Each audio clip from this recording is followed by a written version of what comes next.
I want to welcome Greg Schrock. Thank you. Thank you so much.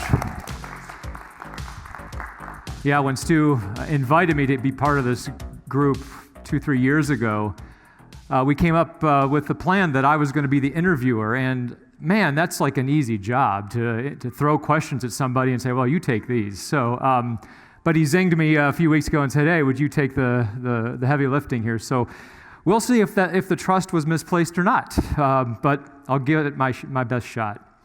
So we are going to be talking again about ethics and morality. See if we can get up there. And I love this topic. This is an exciting topic for me. We've been talking about science and physics and this kind of thing normally, but this is what really people understand, because even if you might deny it, everybody knows that there's some kind of moral standards. And so in a way, my job's kind of easy because I'm appealing to something that you all kind of know. But at the same time, it's not the same kind of thing that we've been talking about in Socrates. So far in Socrates, everything's been physical, material in nature. We talked about galaxies. We've talked about DNA. We've talked about these kinds of things. And that's a type of a thing, right? And we're used to that. And we think, Stu and I think, that all of these things have really, really good evidence that point to a creator. And I hope that you've been able to take advantage of those talks. Today, we're going to be talking about something different. It's non-physical in nature. It's non-material. It's moral in nature. You can't weigh it. You can't detect morality with the 5 traditional senses that we always talk about. And yet we all know that it's real. Now, another thing that's different about what we've talked about in Socrates versus today, we've talked, like I said, we've talked about the fine-tuning and the origin of information. One of the things we always have to ask you guys to do is to kind of take our word for it when we present this. And guess what? We're taking the words of scientists that are deep in study with these things. But, you weren't there at the beginning of the universe. You're not the one that calculated, we're not the ones that calculated the fine-tuning of the universe. They tell me that I'm made up of DNA. I suppose they're right. I've never actually seen my DNA. So we have to kind of ask you to take our word for all of the evidence. And it's good evidence. But today, again, morality, I'm going to appeal to what you already know. You know that morality exists. Now, people deny it, and I hope that today's talk I can show you why we all can sense morality and it points straight to a creator. So this is one of my favorite images of all time. This is called the Flammarion engraving. This first showed up in a book called The Atmosphere, Popular Meteorology in 1888 by a French astronomer named Camille Flammarion. Now, there's a lot of mystery and intrigue around this particular image. It's fascinated me for years. Now, here it is a little bit closer. Has anybody ever seen this image before? Nobody? Okay. There's a lot of mystery around this. First of all, nobody knows who the artist is. Camille Flammarion could be the artist. He was the author of the book, but he didn't put any attribution there. And so there's been some debate whether he did this in the 1800s or maybe somebody even in the Renaissance period or even in the medieval period, because this is really in that kind of a genre. It looks something that's really old. It looks like it's really old. Nobody knows. Now it's a little bit hard to understand what's up there. I went off to the internet and I said, somebody surely has colored this. And so sure enough, there's somebody on the internet that colored this. And this really is much easier to understand what's going on this. So over here, you've got this dome. And inside the dome, you have all the things that we're all used to seeing in life. You've got trees. You've got rolling hills covered with grass. Looks like there's a lake and a river with a little town there on the shore. And then closer up, looks like tilled soil and some flowers. This is all the material universe that we're used to. And of course, you've got the sun, you've got the moon, and of course, you've got the stars that we all see every night here in SaddleBrooke. This really represents everything we've talked about in Socrates so far in the first 3 seasons. It really does. We've talked about all of these different things, the heavens and the DNA and information and the diversity of life and all of that. But you notice this figure right here in red. I like to call him a shepherd. It looks like he's got a shepherd's staff. I don't know if you can tell what he's doing, but it seems that he has found a hole in the universe, and he's poking his head through, and he is wondering at the marvels that he sees beyond the material universe. This is a really good analogy of what we're going to be talking about today, because today we're going to be poking through that hole, because the moral dimension is not physical and material, and it's something outside of what we're used to. I just absolutely love this image. And later on, we're going to be wrapping this up with this image as well. But in the meantime, keep that in mind as we're talking about this. The moral dimension is something beyond space and time that we're used to. So my goals today, first of all, I'm going to explain what morality is. Then I'm going to make a case that objective morality actually exists, okay?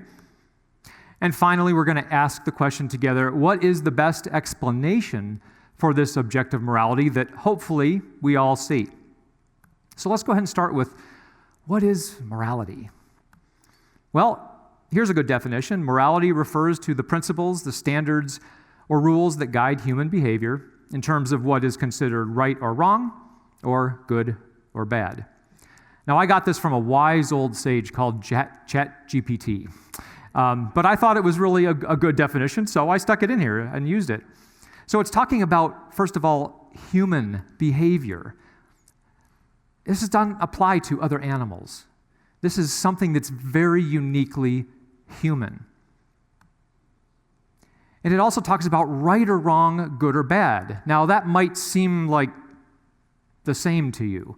And we're going to talk about this here. What's the difference between right versus wrong and good versus bad?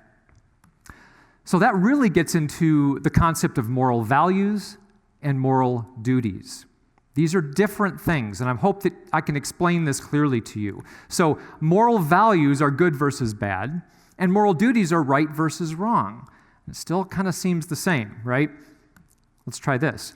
Moral values means something is good or bad. It has the value of goodness or the value of badness or evil, whereas moral duties is we ought to do such a thing or we ought not to do such a thing. Do you see the distinction? It's kind of an is versus ought. Is something a certain way, and ought we follow it?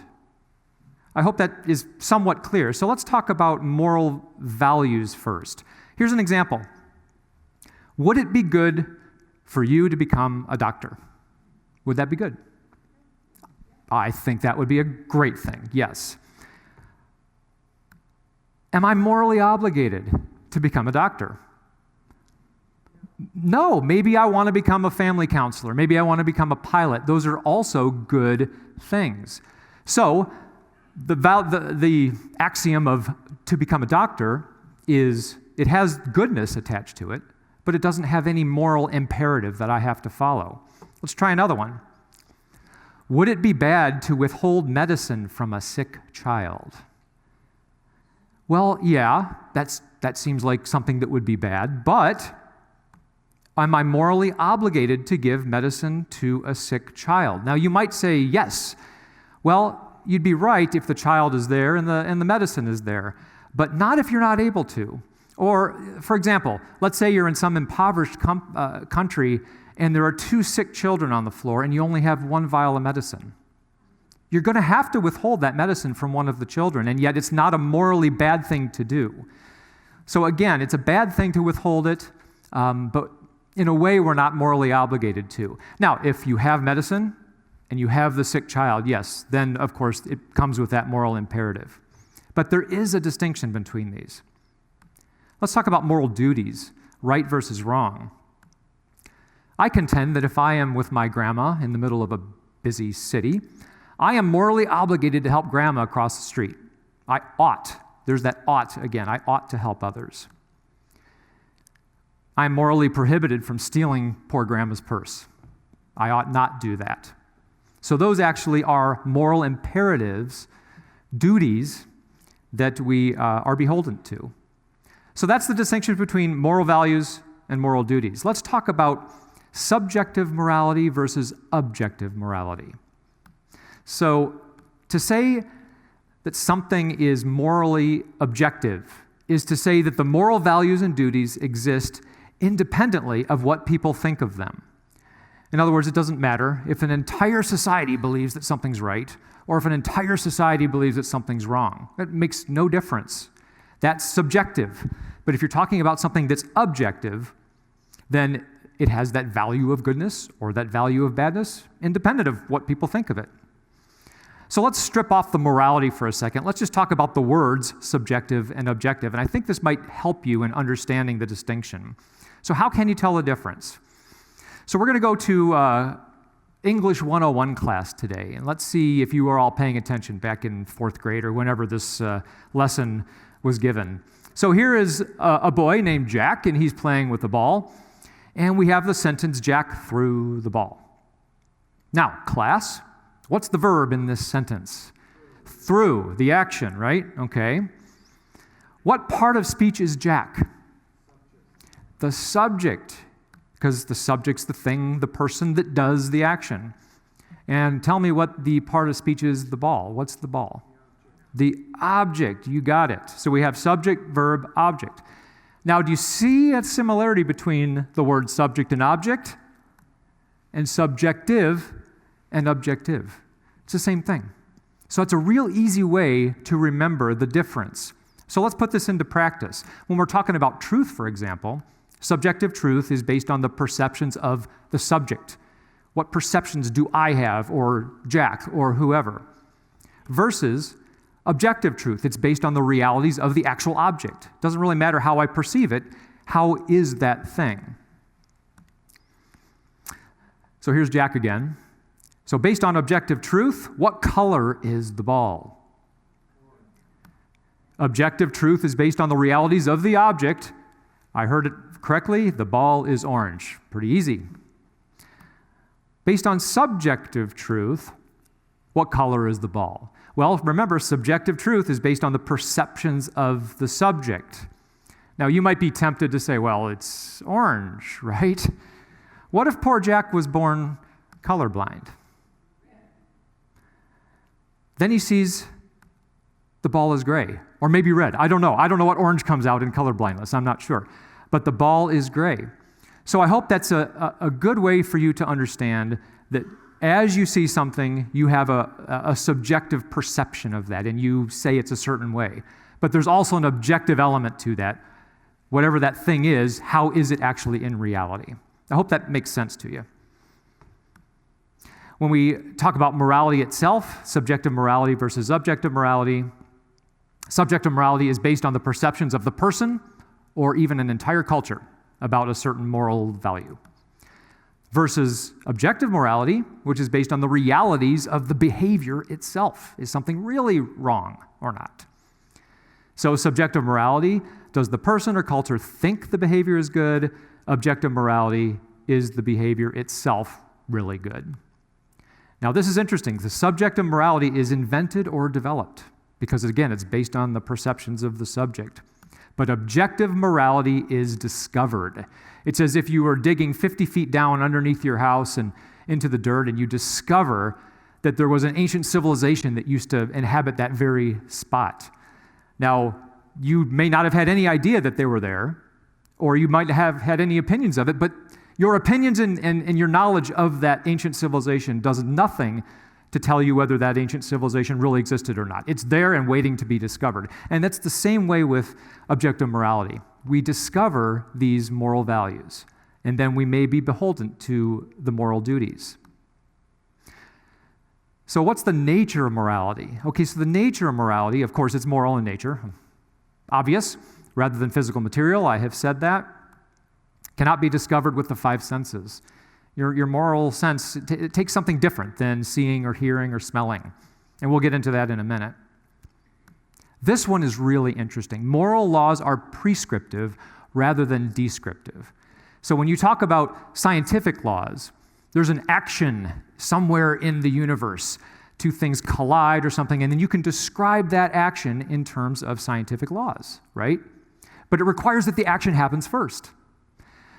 That's not the way it is with moral laws. Moral laws are prescriptive. We can actually feel their force before any action is taken at all. They're prescriptive. So if you are going to decide to do such a thing, whatever it is, and it's against the moral law, you start to feel something that prevents you from doing that. So it's a different kind of thing. This is really interesting. If we discover that even one single objective moral value actually does exist, it leaves open the possibility that an entire universe of non-material things exists. This is kind of the outpouring of what we're talking about. Because if you allow for one single moral value to actually exist, why not other things, such as ideas, such as consciousness and thoughts and love? We all know that, exists. It also leaves the door open for another non-material thing called God. But that's not where materialists want to go. And as Stu has eloquently said, time and again, materialists are committed to a material universe only.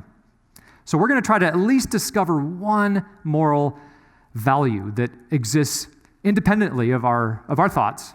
And if it does exist, that means it's at least something is non-material in the world. So here's a candidate.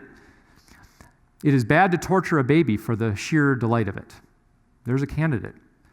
Now this actually is batted around by philosophers, this particular example, as something that's almost undeniable. Regardless if an entire society believes that it's actually fine to torture babies for the sheer delight of it, we all know that isn't true, just because of the opinion of the society. We all know that is true for all people at all times. So there's other things we could say also, other candidates of objective morality. Okay, so I have explained to you what objective morality is. Let's go ahead and launch into making a case that it actually exists. So why think that objective morality exists? I'm going to give you 3 reasons to think that it does. So first, I'm going to claim that we all have a moral sense, and we'll get into that. Then we're going to talk about our behavior. The behavior of human beings points to an objective morality. And then I'm going to point out a couple pretty serious consequences to our world if objective morality actually does not exist. Okay, so let's talk about our moral sense that points to objective morality. We all have a sixth sense. We all have this moral sense that is violated when we see something that's unjust or wrong. It's just as valid and real as the other 5 senses. And sometimes we call it the moral compass, right? You've all heard that term. This young person's moral compass hasn't been set yet. And guess what? Everybody has it. So let's say you're walking through a city park someday and you see the beautiful trees that you're passing on the lane. You trust your eyes that those trees are really there, don't you? Or you're coming up to a traffic light and you're looking both ways, you're trusting your sight, but you're also trusting your hearing. If you hear something coming that you're not looking at, you trust that actually tells you something real is coming and you better watch out. Or if you smell some delicious Italian food, it probably is a good indication there's an Italian restaurant around there. Now, I don't know if any of you have been city dwellers in your lives, but usually the waft of delicious food is mixed with garbage and sewage. So anyway, that tells you that that's real. It really exists as well. Here in this theater, this feels pretty solid to me, so I think that this lectern actually does exist. The bright lights tell me that those really exist because my eyes are perceiving them. You're all quiet, so I assume you're listening in rapt attention to what I'm saying here. I mean, these are things that I am using my senses to tell me about the world. I'm going to make the case that we need to trust our moral senses just as much as those. Why not? They're part of your toolbox of learning and perceiving the world. Do you trust your senses to alert you to danger? Well, let's try these. Your sense of smell. Shut off the gas. There's a leak. Or your sense of hearing, call 911, someone's in the house. Or your sense of seeing, stop, don't hit that pedestrian. Your sense of touch, be careful, that ice is slippery. Your sense of taste, well, don't drink that tastes really spoiled. Your sense of morality, be wary, that man is a liar. We can all tell. Even people who are materialists, atheists, that do not believe in God, admit such as this. They say, like, for example, Michael Ruse, he's an atheist philosopher of science and teaches at Florida State University. He says this: the man who says that it is morally acceptable to rape little children is just as mistaken as the man who says 2 + 2 = 5. He's perceiving that there's a moral value, a moral sense. Louise Antony, who teaches at the University of Massachusetts, she is an atheist professor of philosophy, and she says this: I am more confident in my perception of objective moral values and duties than I am in the premises for any argument for nihilism. Now, nihilism is the view that there are no moral values, all of religion doesn't exist, isn't real, and life is meaningless. And this atheist professor is saying she's more confident in her perception of morality than she is for any argument for nihilism. And she doesn't believe in God, but she can sense that this morality is real. We're going to do something unique today. We're going to have a systems check. Now, you all know what a systems check is, where, if you're going to send somebody to the moon, you got 10,000 system checks that you have to go through in order to make sure that everything's working. You all have had systems checks. I guarantee it. Sometimes you've had, this is a hearing test, and to see if the sense of hearing is working right. You've all had an eye test, right? So you have to strap your chin to this thing, and they test to see if your sense of seeing is actually working properly. So what kind of a contraption can I put on you guys to see if we have a moral sense working or not? Well, how about this? How about Doc Brown and Back to the Future? I'm going to strap this thing to your head, put a bunch of wires. No, we don't have to do any of that. We can go ahead and test this right now where we are. So we have this moral sense system test dial. It's set at 0 right now. And I'm going to jack this up a few degrees, and I'm going to see if your moral sense is tickled or if you can feel it. So at 0, a man walks into an ice cream shop and chooses strawberry ice cream instead of vanilla. Did your moral sense feel anything? No. I mean, that has no moral dimension to it at all, right? What about this one? I'm putting it up to 1. A woman tells a little white lie in order to cover up something embarrassing. Well, you kind of know you're not supposed to lie, but you can kind of understand why this person did it, and of course we've all done this from time to time, so I don't think this is bothering your moral sense too much. Let me jack it up to 3. Both you and a friend apply for a job. You are truthful in answering the application questions, but your friend lies and embellishes her answers. She gets the job and you don't. Okay, you might start to be feeling some injustice in that, because that's just not fair that she got a job under false pretenses. Put it up to 5. A drunk driver strikes a young man who then is paralyzed from the waist down for the rest of his life. Now your moral sense should be kicking in. We all know of people who, if you don't know somebody personally, we certainly know somebody in the news of somebody who has been affected, killed, maimed by a drunk driver. And you should start to feel your moral sense to be a little bit agitated here. I'm going to put this up to 9. A man kidnaps a little baby girl and tortures her for the sheer fun of it. Now, this is the example I gave before, and the sick thing is this kind of thing actually does happen in this world.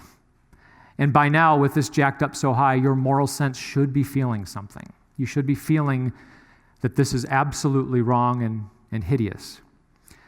Now, I'm going to put this up to 10, and I'm just going, in all seriousness, you're going to feel this, and it's going to be uncomfortable. But I want to do this because I want you to all agree that you've got this moral sense. So I'm jacking it up to 10. Think about your young granddaughter. Now imagine a man who's an internet pornographer who abuses young underage girls to post online, and then he sells these young ladies to rich people that are foreigners that can bring them out of the country and have them as sex slaves.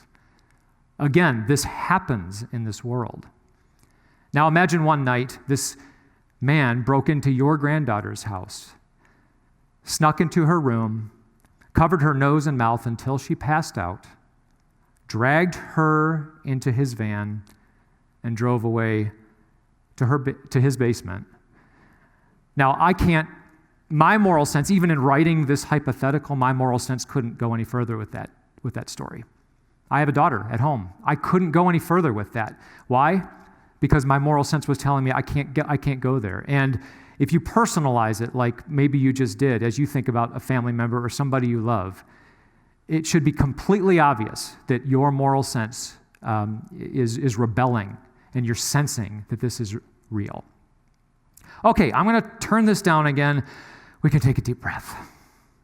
We can take a deep breath. So in summary, is the traffic light green or red? Your eyes can see it. Are the towels still wet or are they dry? Your hands can feel it. Is the piano in tune or is it out of tune? Your ears can hear it. Is the decision right or wrong? Your moral compass tells you. You just know. Okay, so that's number one. We've talked about our moral sense points to objective morality. What about our behavior points to objective morality? So I'm going to look at two ways that our behavior points directly to these objective moral values and duties. I'm going to be talking about our reactions, and I'm going to be talking about excuses. So let's talk about reactions. Our reaction to a moral law being violated shows that morality actually exists. So here we have this scene. You can kind of see what's going on. There's somebody who's attacking another person, and then you've got a third person that's rushing to this person's aid. The moral law may not be evident by our own actions. It might be, but it might not be, because we have a huge propensity to be able to justify some of the bad acts that we do and that kind of thing. So the moral law may not be evident by our actions, but guess what? It is brightly revealed in our reactions to injustice, to unfairness. When we see something that's really wrong, our reaction shows that the objective moral laws really do exist. And of course, when you're the victim, it's totally obvious. It's totally obvious that this exists. Dr. Frank Turek says this, the moral law is not always the standard by which we treat others, but it is nearly always the standard by which we expect others to treat us. It does not describe how we actually behave, but rather it prescribes how we ought to behave. In that same book, Frank Turek tells a story about a professor in a college in Indiana. I think he's a professor of philosophy. And he gave an assignment to his students that they had to write on any ethical topic at all. It was their term paper, so they had a couple months to do it. And so there was a young man who, he put in months of research and work, and his thesis was, all morality is relative. There are no absolute moral laws or standards. It was a well-written paper. He properly footnoted it. It was the right length. He turned it in on time in a beautiful blue binder, and the professor happily accepted it and brought it home to grade it. So as the professor was looking through it, he said, wow, this is a pretty good paper. But then he writes a big F on the outside of the paper, on the blue folder. So he turns this in to the student on Monday, says, I'm sorry, you got an F. And the student says, well, I worked on this for months. I followed all of your rules. Why did I get an F? The professor said, well, yeah, you know what? It really was a well-written piece. It was properly footnoted. It was the right length. You turned it in on time. But there's a problem. I don't really like blue folders. So you get an F.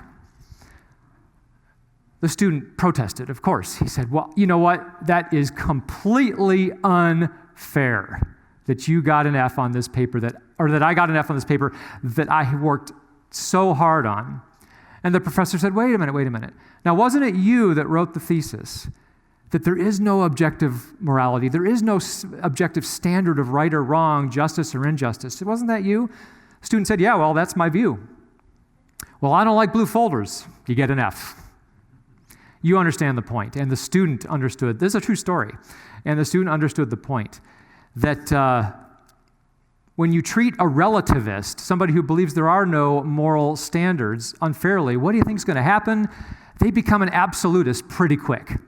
You just got to find the thing that violates their moral sense, right? Their reaction will tell us that the moral law is, in fact, written on their hearts. They do actually believe in absolute fairness, rightness, justice, etc. So that's reactions. Let's talk about excuses. So we know that the moral law exists because we make excuses for violating it. Now, you look like a fairly moral crowd, so I'm sure none of you do this, but people out there, they do it all the time. So let's go ahead and see some examples of this that we've no doubt have heard. I only lied to save their feelings.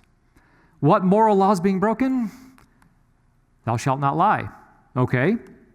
How about this one? I needed to shoplift because my daughter needs to eat. So what moral law is being broken? Thou shalt not steal.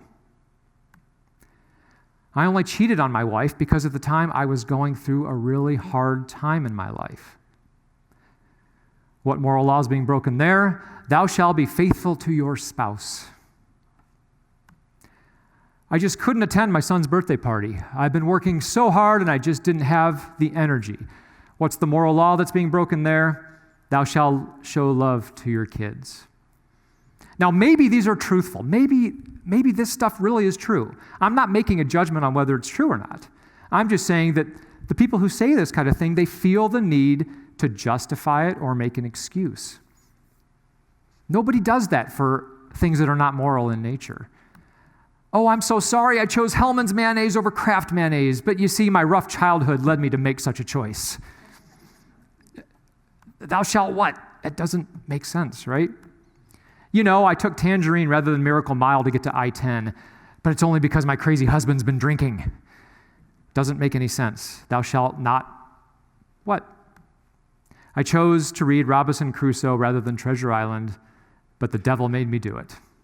These are amoral choices. They don't have a dimension, and so therefore, none of us feel the need to make excuses or to justify our behavior. But when there's something moral involved, then people do.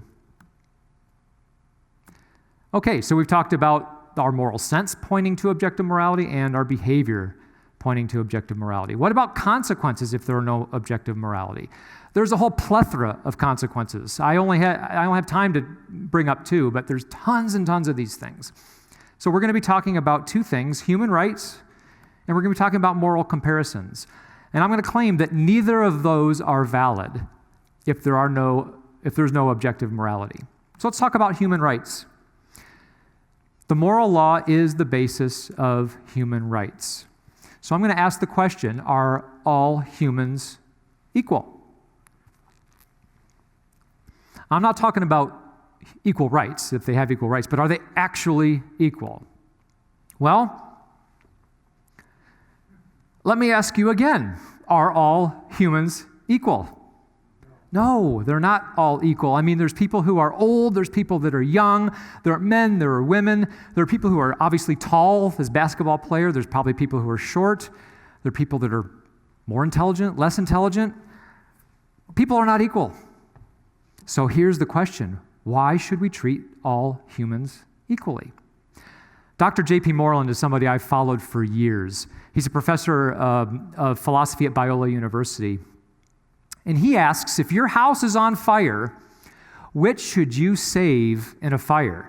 Should you save the painting, the valuable painting off the wall?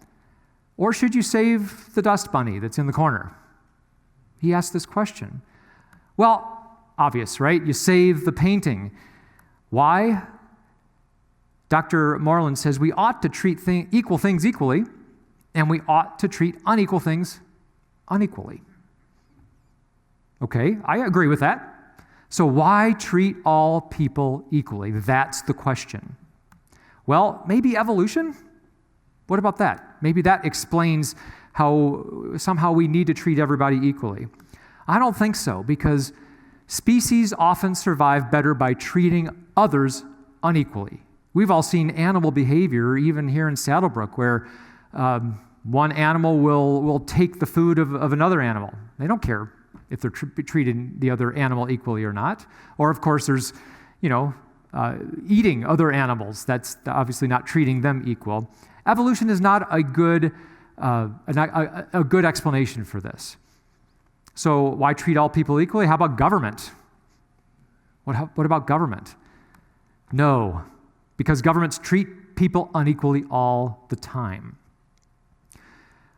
Our government treats us a certain way and doesn't even treat all of us equally. But compare that to like the Chinese government, who has the Uyghur people under their thumb.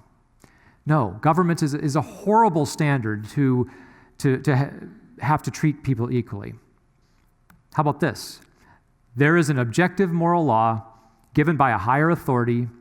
We are all equal before God because we all bear his image. What about that? Now, that is the standard Judeo-Christian answer to this question.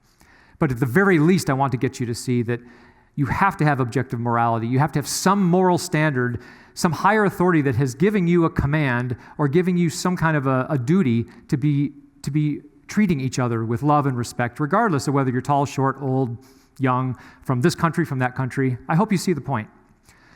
So objective morality has to be in existence for human rights to exist. What about no moral comparisons? What about that? How can you judge anything to be better? Anything at all? We're going to do a little exercise here. So here are two potential maps of Scotland. So I'm going to ask which map is better, Scotland map A or Scotland map B. Which one is the better map? Well, you don't really know until what? Until you know what the real Scotland looks like. Otherwise, you just don't know. So here is the real objective Scotland. That's what it really looks like on the globe. And then you can compare the two candidates and see which one's closer. Well, let's go ahead and see. Scotland map A, that doesn't match up so well, does it? Let's discard that one. What about Scotland map B? That's pretty good. That's a pretty good match. So you can say that the Scotland map B is the better map. It's the winner. But you can only do such a thing if there's a real objective map of Scotland that you can then compare these two to. C.S. Lewis, I just love C.S. Lewis. He's just brilliant. He puts it this way. My argument against God was that the universe seems so cruel and unjust. But how had I got this idea of just and unjust? A man doesn't call a line crooked unless he has some idea of a straight line. What was I comparing this universe with when I called it unjust? You can't call out something as unjust unless there's some standard of justice that you're comparing it to. That's his point. The same principle applies to right and wrong, justice and injustice. You must compare your opinion with a real objective moral standard. If there are no objective moral standards, it's just your opinion.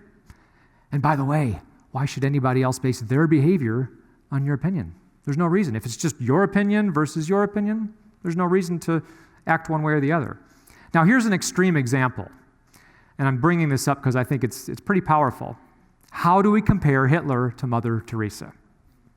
How do we compare them? Without an absolute standard, you cannot judge one to be better than the other because it's all opinion or all utility. But it doesn't have anything that it's comparing against.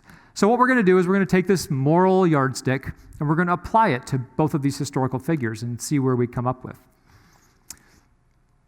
1938, Nazi Germany's opinion. They held Hitler in pretty high esteem back then. Their opinion of Mother Teresa was probably less so. Now, I haven't done a study on this. I'm just guessing that this is the case, but I'm guessing that in 1938, the Catholic Church's opinion was kind of the opposite, that they thought that Mother Teresa was the paragon of virtue and Hitler was just this guy gaining power in Europe, and they probably assigned less of a moral score to him. What about an atheist who doesn't believe in any of this? Well, their opinion should be that they're equal. They should be, because they're just talking about Hitler's opinion versus Mother Teresa's opinion. That's it. But we all know that's ridiculous. They can't be equal morally. With an objective standard, you get to the truth. So here is the objective moral law. And then when you compare these two figures to it, Mother Teresa holds up pretty darn well. Hitler, he's a moral midget, isn't it? Isn't he? Because he did all sorts of atrocious things. But again, just like the map of Scotland, you have to have some objective moral law to which you compare these different things. Again, C.S. Lewis, the moment you say that one set of moral ideas can be better than the other, you are in fact measuring them both by a standard, saying that one of them conforms to that standard more nearly than the other. Okay, so without objective morality, there'd be no human rights, and without objective morality, nobody could make moral comparisons. But I think we all believe that human rights do exist, and that moral comparisons are right and proper. Therefore, morality exists. Okay, so we've talked about what morality is. I've made a case that actually objective morality does exist. What about this? We will answer the question, what's the best explanation for this objective morality? I'm just going to quickly highlight two arguments. One is formulated by Dr. William Lane Craig. Premise one, if God does not exist, then objective moral values and duties do not exist. Premise two, but objective moral values and duties do exist. Conclusion, therefore, God exists. So he claims that God's the best explanation for objective moral values. Well, what else could explain them? Again, we've got two competing hypotheses that are out there, evolution and human flourishing. So people who are evolutionists say morality has evolved in the same way that we have evolved, by natural selection. Our herd morality helps humanity to survive, which is why it has evolved. So can evolution explain objective morality? There's three reasons that I don't think it can. So the first one is no, because this would make morality subjective. Remember, we're talking about objective morality, that thing that's out there. Is that action really good or really bad? But this just makes it subjective. Morality is just reduced to behavior. Evolution is all about the survival of the fittest, who's going to win the food, who's going to hide the best. That's all behavior. It's a good explanation for subjective morality, but it does not explain objective morality very well. Can evolution explain objective morality?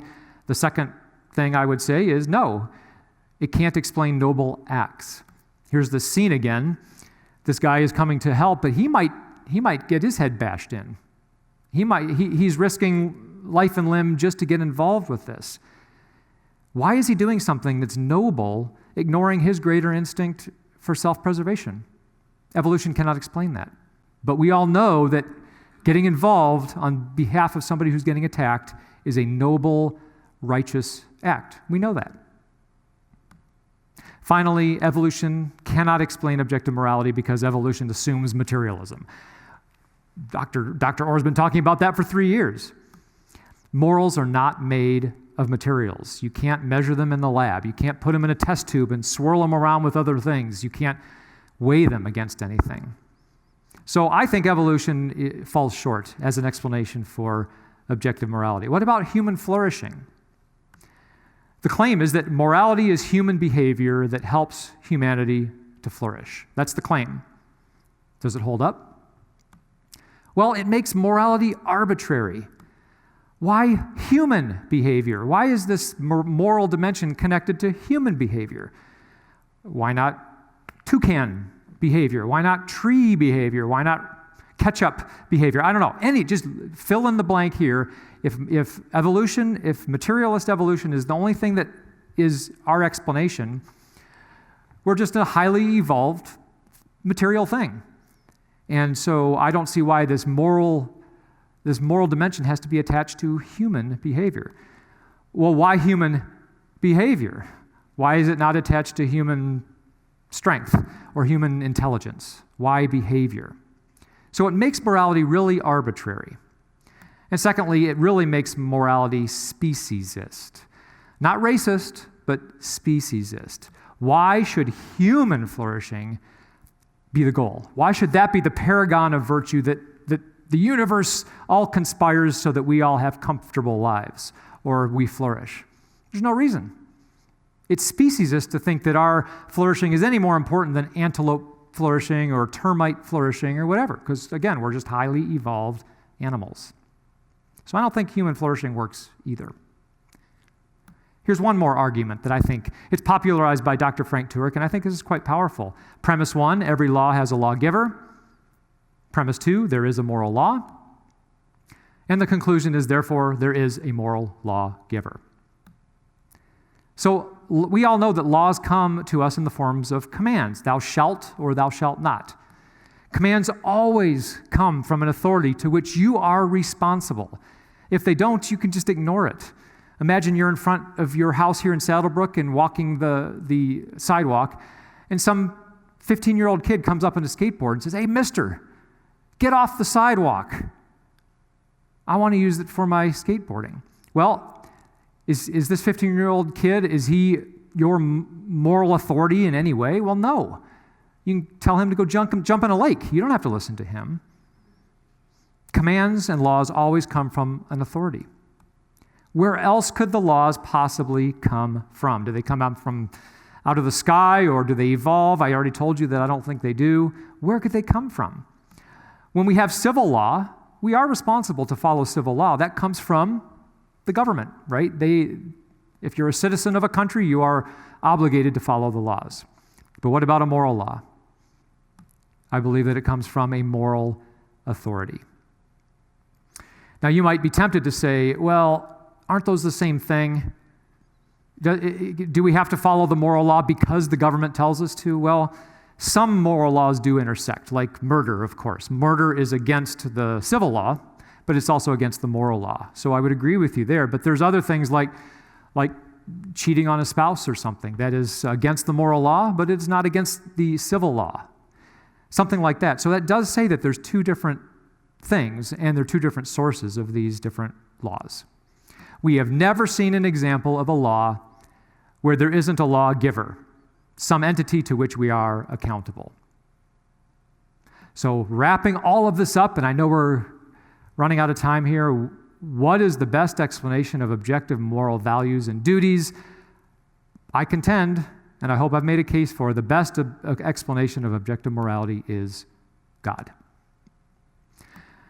Let's circle around in closing to my Flammarion engraving. Again, this thing is so cool. Remember, this shows the shepherd has discovered something that's beyond our space-time dimensions, something beyond the material universe. But look closely at this engraving. See this strange wheel in the upper left? This is clearly a direct reference to the Bible from Ezekiel chapter 1, verses 15 and 16, where it says, "As I looked at these things, I saw 4 wheels touching the ground beside them, 1 wheel belonging to each. The wheels sparkled as if made of beryl. All 4 wheels looked alike and were made the same. Each wheel had a second wheel turning crosswise within it," just like that image. So that's very clearly a reference to the kind of otherworldly, non-material, biblical world. And again, this is so cool. In today's talk, we've also discovered a transcendent realm beyond the material universe. We've discovered objective moral dimension, and that is also consistent with the Christian Bible. So I contend that the moral dimension is one more powerful piece of evidence, along with what you've been talking about for 2 or 3 or 4 seasons.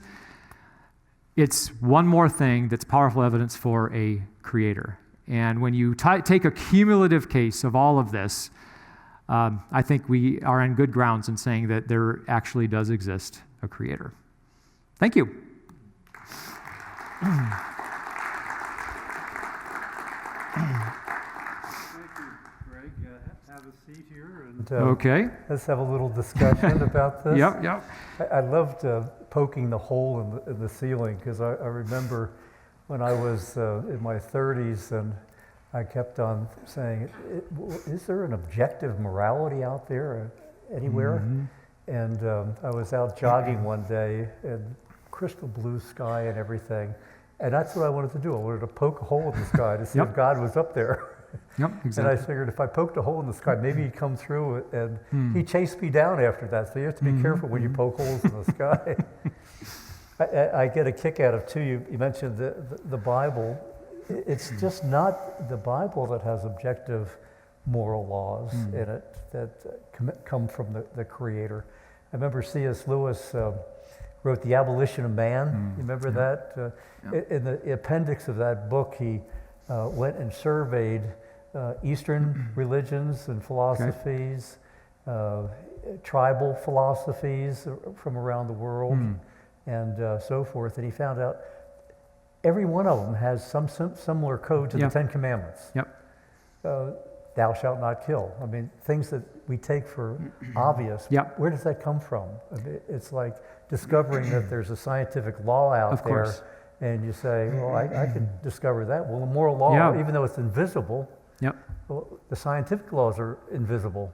And there are tribes out there, there are people groups out there that actually do a lot of killing, but they know that they're violating something, and so they feel the need to sacrifice to a god or something like that to make atonement for this, or to say a blessing or a prayer before they go off to war or something like that. They sense the moral code, just like everybody here.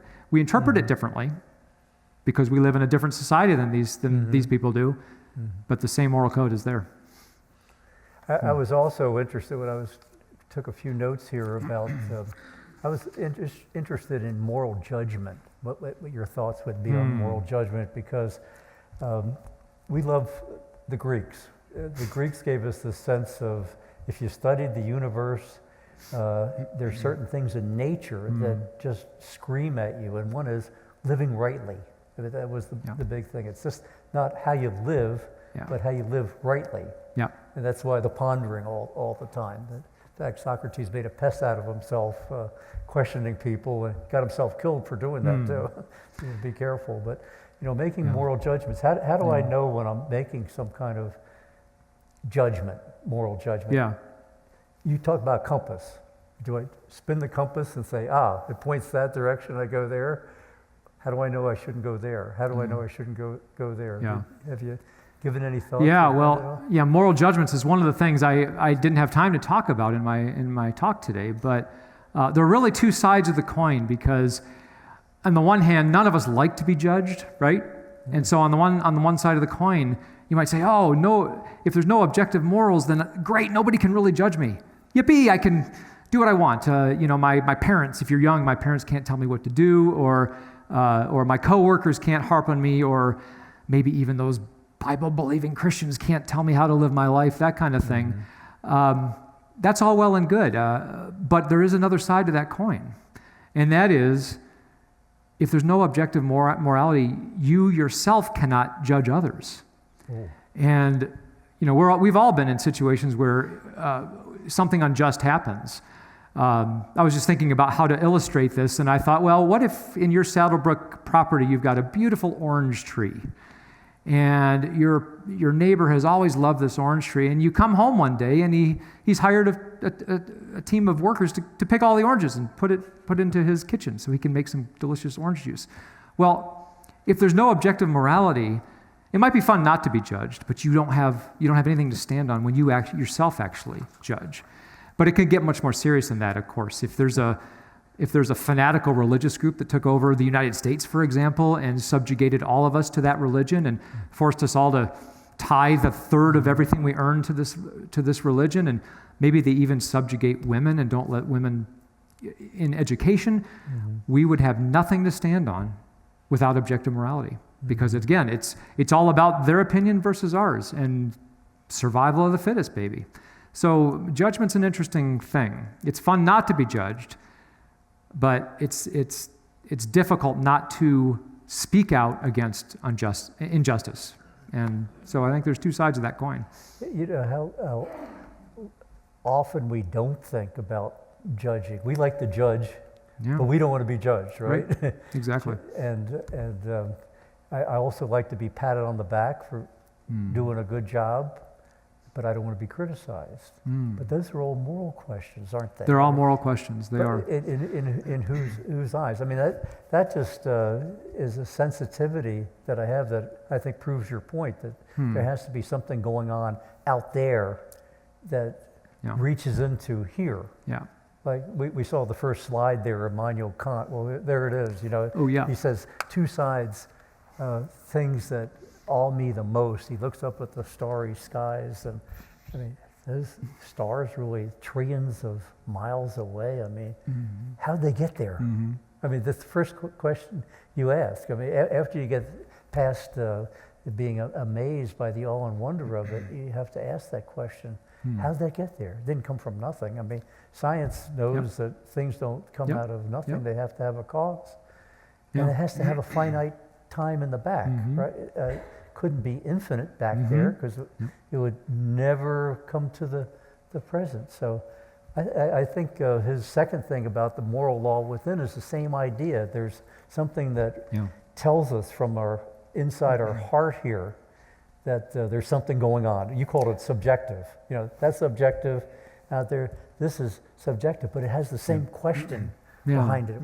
How did that get there? Where'd it come from? Evolution? I mean, evolution is just something that has to have a starting point. I get a kick out of talking about Darwin all the time in the past, because he acted as if he had a complete theory. He didn't even have a beginning. No. There has to be a beginning to have something evolve.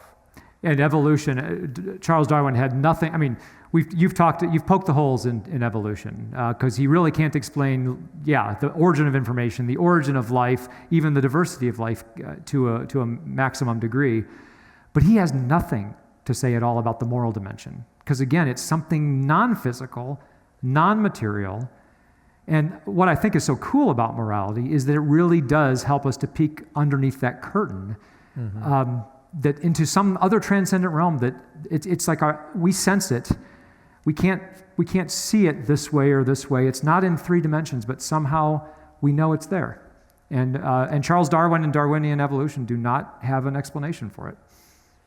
Well, things don't have to be material to be real, right? I mean, I think that was your point that you were saying. They can be as immaterial. Something that comes to mind when you talk about being immaterial is mathematics, for example.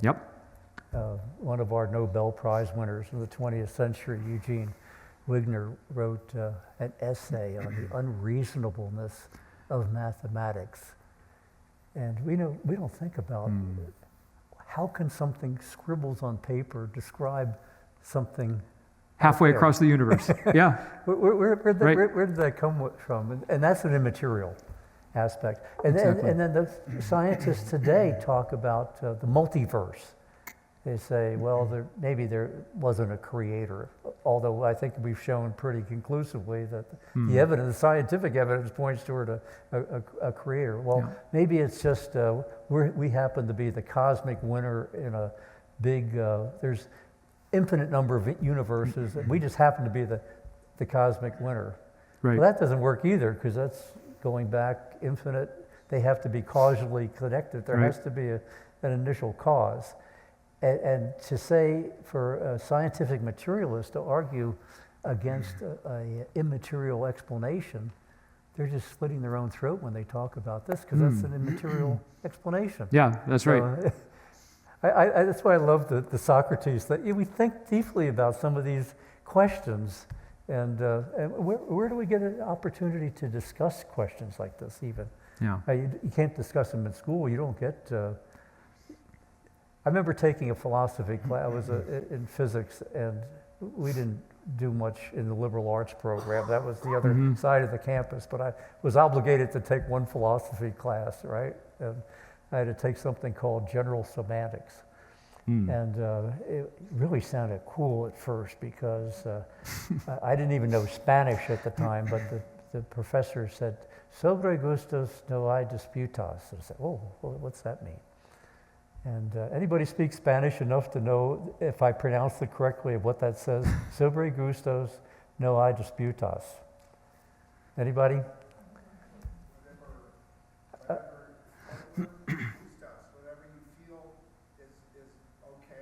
Yeah, very good. Very good. About taste, he said. About taste, there can be no dispute. And then he tried to take that from tastes, which are subjective, into objective reality. I was too naive at the time, but I was really caught up with that. That means everything is relative, right? All morals are relative. Just what I want to do is okay for me, and it's okay for you, as long as I don't kill you, right? And I lived with that for a decade or so until finally one day I poked a hole up there and I said, that can't be right. There has to be something, some standard. If there's no standard, then you can't even talk about things, right? It'd be like playing we're all going to watch the Super Bowl on Sunday, right? Suppose all they did for the professional football was practice, and there was no football team, there was no football field or whatever. All it was practice football. What kind of life would that be? I mean, life without rules and competition and measuring yourself. I guess just measuring yourself against a standard, like you're saying, that's what makes life real. Yeah, and it's interesting because what you're saying is actually, you're talking about something objective. You can't make moral improvements if you don't have something you're going towards. It's really interesting because we all assume that, like, when this country abolished slavery, right, that was a massive moral improvement to this country, that we improved, or when we gave women the right to vote. But it's interesting because you cannot make moral improvements when you don't have an objective standard that you're going. So it's very interesting because, again, it all comes back to objectivity, something that really is there, that's immovable, unchanging, regardless of what you think about it, and that's what you measure everything against. And so, we all believe that we can make moral improvements, not just in our country, but in our own lives. But what are you going towards if, in fact, there really isn't any objective standard? And you mentioned slavery, you mentioned human rights and so forth. Human rights. That's all based on objective moral values. Yep, If it some was just somebody's standard. opinion, what would you rather have for a neighbor? Somebody who is a resident of Arizona or a cannibal living next door to you? I don't know. There has to be something. Easy choice. Thank you. Yes.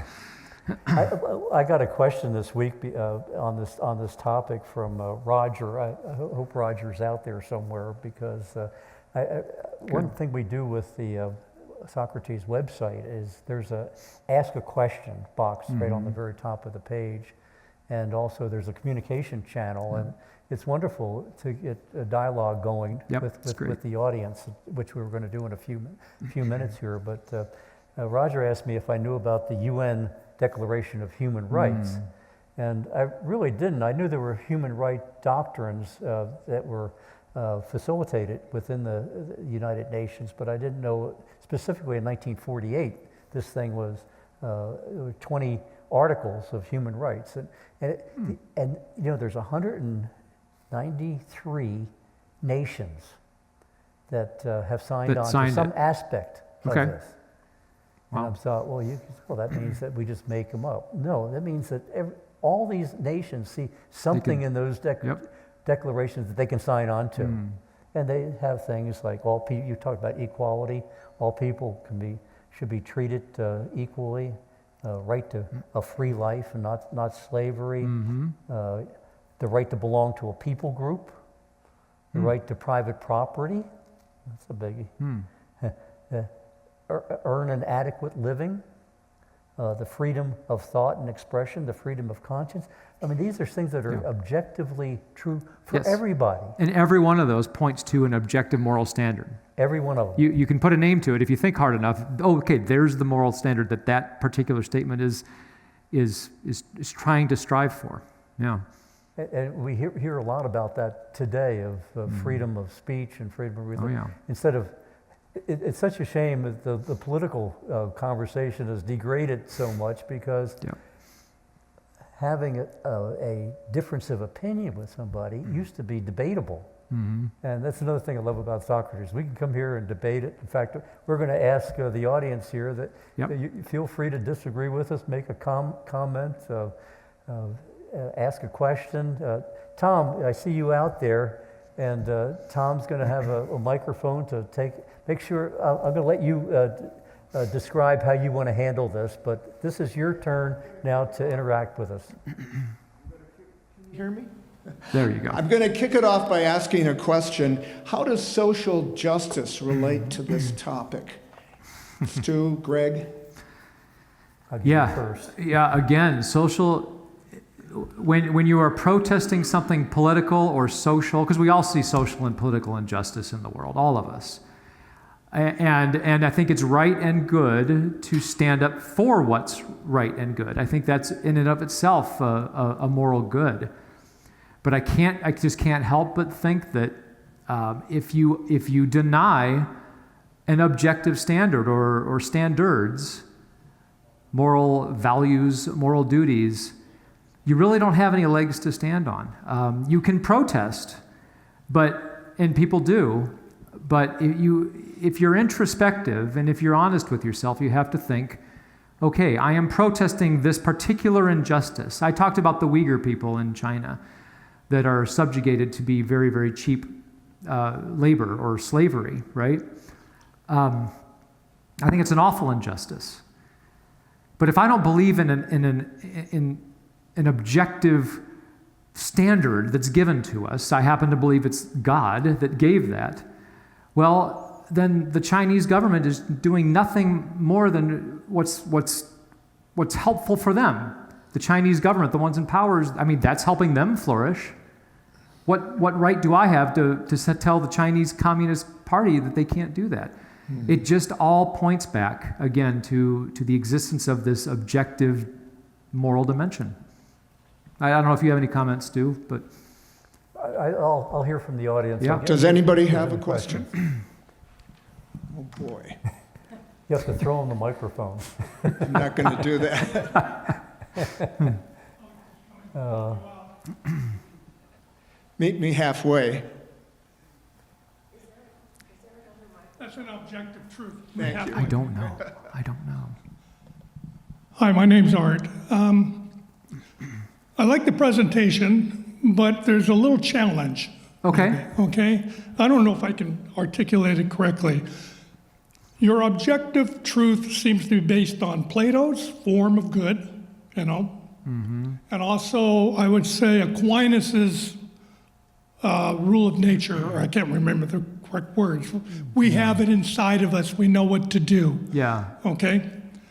But then you take other philosophers that would challenge that, and you seem to you discarded it a little bit. I'll take Michel Foucault, who would say power, society, experience sets one's morality. Okay. And I can give examples right here in the U.S. For instance, if we were really to follow our internal morality as a Christian people, then why aren't we doing something about how culture affects or the way we look at immigration? Okay. Okay? They're bad people, they need to go, versus they're poor people, we should be able to help them. My sense would be if we really believed in the form of good, then we would offer that. But yet when power takes over, like Michel Foucault would say, power would set the morality to say something different. Very, very good. Yeah. Why aren't you part of the Socrates team? That's wonderful. You're obviously studied in this area.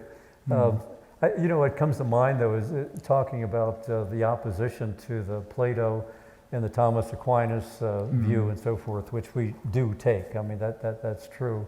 But look at Nietzsche. Nietzsche was on the other side too, the will to power, right? I mean he said, and Hitler picked up on that, and he justified his crusade against the Jews and then eventually against the church and the Christians and so forth, because they're so weak, and it's really the will to power, the Übermensch, going to overtake society. It's power that rules. That's what philosophers do. They debate both sides of those, but when we get down to it, which one wins out in the long run? The Sermon on the Mount or Nietzsche's will to power?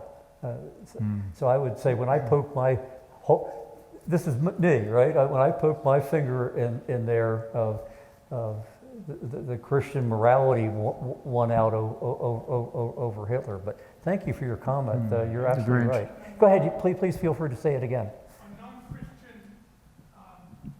society, my morality might be a little bit different because of the culture and the rules and the life that I grew up with. Yeah, I so wish we could have gotten you on the microphone, but we didn't. yeah, I think I'll repeat what he said, and that is that the same the morality can be different in different cultures because of the culture and the power structure and the way people live and all of that.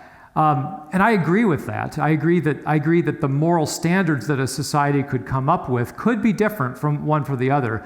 I would just challenge you to think where are those morals coming from? Because you can't confuse the morals themselves, the subjective morality, with how you actually interpret them. Every society sees life through different glasses. Because I just don't see life through the glasses of somebody who lives in the Philippines. They have a completely different life, a way of thinking, and family structure, and all kinds of things. And so there are certain ways of behavior that we in the United States feel is right, and we follow. People in the Philippines might take a different tack. But that's a difference in interpretation of a moral standard, kind of seen through the lens of, again, your culture and your family and all of that. So I hear what you're saying, and certainly when you look at different cultures around the world, there's different behaviors that they consider moral that are different. I don't think that challenges the notion that there is an objective morality to which everybody in every culture should be trying to get to. That's what I'm saying. I believe that there's something that's outside of that. So I hope that's helpful. Yeah. We have another question here. Yeah. Wouldn't you say, in a question, isn't it the exousia power of God over any other powers and the dominus power of the government who takes control without the authority? When America has laws, we must follow the laws, otherwise why have the laws? Yeah, well, we do need to follow civil law until it conflicts with the moral law, right? And then it's right and good that we don't do that. And of course, where's the line? Where is it where you cross from one to the other? That's, of course, the question. You have a follow-up? Yes, you were talking about crossing the line. When we have laws that go against the Declaration of Independence and our Constitution in original intent, then we, the people, have a right to go against that unjust law. Mm-hmm. Problem is, we need to get the right people in Congress and all leadership to follow the laws. That reminds me of Martin Luther King talking about unjust laws. What he said, unjust law is no law at all. I mean, we recently saw the new movie Bonhoeffer. I don't know if you saw that. I really enjoyed that movie. A little slow getting started, but once it got started, boy, it was a blockbuster. And my wife and I are watching it on TV, and she said, "Now, why did he go back to Germany?" Hopefully, I don't embarrass you on this, but I thought it was a great discussion because he knew that he was going to be targeted. That was it. And I said, well, actually, that was the whole point, that he believed so strongly that that was an unjust government, an unjust law, and so forth, that he had to make that stand, that moral stand. And if it wasn't worth dying for, it wasn't worth living for. And that's a good rule of thinking. Yeah. When we think about our lives, we all have our expiration dates up here. You know, what are we living for? Are we living for the next Desert View production or the next golf game or whatever? None of that really satisfies us, especially at this age. But something as moral as what Bonhoeffer was standing up for was worth dying for. And when he was 39 years old, I think, when he came out, and he knew he was going to be hung the next morning, and he almost went with a smile, and because he knew that he was standing for something, making life worthwhile. But thank you for bringing that up.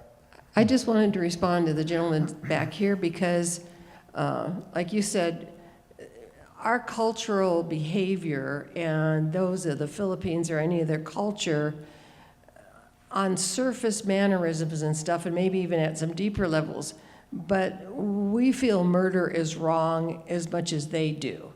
There isn't many societies that don't think that, you know, you don't steal from me, it's not right. You don't murder my kids, it's not right. So I think what you're talking about, even though how they dress and, you know, how they dance or whatever it is that they celebrate, you know, their customs and things, I don't think that detracts from the universal moral laws that are given by the Creator for all people. So having said that, I think we get into trouble when, as individuals, or even as a nation, like even Germany back when Hitler was, you know, running things, that he got people to go against their own consciences to the point where they were able to sear their conscience, go against the innate moral laws that they were born with, and do atrocious things. Yeah. And that's still happening in our world today. Yeah. But deep down inside, I think if you ask any of them, unless they were just totally so psychotic, and many of them are, because you pass a mark, I think sometimes when you go beyond the measure over and over and over again, where you do lose your sense of what that moral code is. Yeah. And so I think the more sensitive we are to it and listen to it, the better society we have. Yeah, and I think that there are underlying moral values, even in such horrendous things like that, because when Hitler talked a whole society into exterminating the people he didn't want in his country, they knew it was wrong to kill. They knew that. So what they had to do is they had to characterize those people as less than human. That's what they had to do. Again, it's like what I said, they had to come up with a justification for it. Unfortunately, a lot of people bought that. But again, it still points to, I mean, it was a horrible thing to do, but the very fact that they had to try to dehumanize the very people that they were trying to kill tells us that they even knew that it's wrong to kill another fellow human being. So in 1946 in Nuremberg, when they tried the 19 defendants, all 19 said they were following a higher authority. And one of the attorneys, who was was Jewish and was born in Russia, escaped Russia during the 1930s. In the meantime, his family was wiped out, went to Great Britain and was one of the prosecuting attorneys, and he came up with the term crimes against humanity. How does that relate to what you gentlemen have been talking about? Crimes against humanity, that's a good terminology. They all said that they were obeying a higher authority, but that higher authority was Hitler. It wasn't, it was another human being. That's why I think what Greg's presentation is there's a law above the law. There's the civil law, there's the human law, but then has to be a law above the law that we measure against. Right. And I think that's what he's referring to when he says crimes against humanity. He's measuring against a higher standard. If there's no law above the law, then anything goes. Yes. You mentioned the Uyghurs in China. That's a terrible situation. If you know anything about what they do, every one of these is a violation of this UN civil rights here. The right to belong to a people group. They want to destroy the people group. The right to private property. They can't own private property. They don't have any freedom of thought, expression. They get moved into they don't call them concentration camps there. They call them re-education camps. Anyway, I think we have a responsibility to look above the human authority and look to God, look to a creator. And I think this it points to the creator. So I want to thank you, Greg, for bringing this other dimension to the science arguments that I always make for the Socrates presentation, because I think this is even a more fundamental issue, that there is something that is absolute out there and not just a matter of opinion. Matters of opinion we can discuss. We can discuss immigration. We can discuss these kind of things. There's not a 10 commandments on that particular one, but we do have to respect the rights of people to have an affiliation with a nation of their choice and a private property of their choice. And I say, ladies and gentlemen, I think these two deserve a round of applause.